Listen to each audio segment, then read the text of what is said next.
Hinigpitan ang checkpoint sa ilang bahagi ng bansa para mapigilan ang pagkalat ng African Swine Fever o ASF.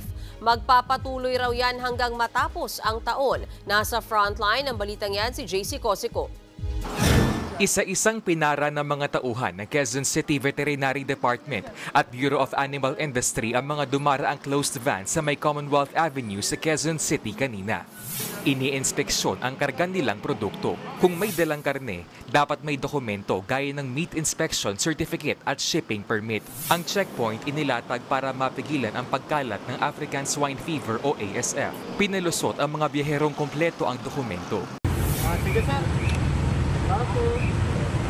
Pero ang closed van na ito na galing Taytay at pupunta sana sa Caloocan, hinarang dahil wala umanong maipakitang certificate of meat inspection. Hassle po sa aming mga delivery. Sa halip na makapag-deliver na kami, may ganito pang sitwasyon. Ma-delay po yung supply po para supply po ng mga store. Doon po natin malalaman kung legit po yung pinanggalingan na katayan or cold storage po ng mga meat products po. Para po makasigurado tayo na ligtas po yung karne at siguradong malinis po. May inspection site din sa La Loma sa Quezon City na kilalang bentahan ng lechon. Yung mga affected na mga baboy na pupunta sa La Loma, hindi ba kakalusot sa amin yan? Pag nakalusot sa amin yan, laking problema namin yan, hindi ba? Okay naman, para masib tayo. Katulad nito, makinis naman eh.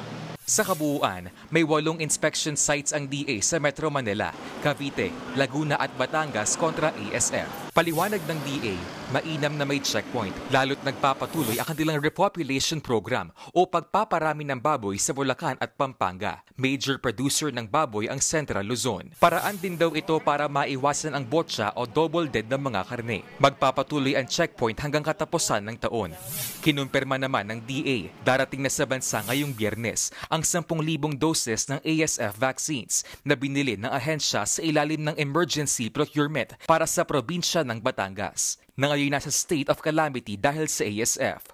Inaasahang magsisimula ang bakunahan sa susunod na linggo. Nagbabalita mula sa Frontline, JC Cosico, News 5. Mga kapatid, may Los Baños po. Huwag magpahuli sa mga balita at impormasyong dapat ninyong malaman.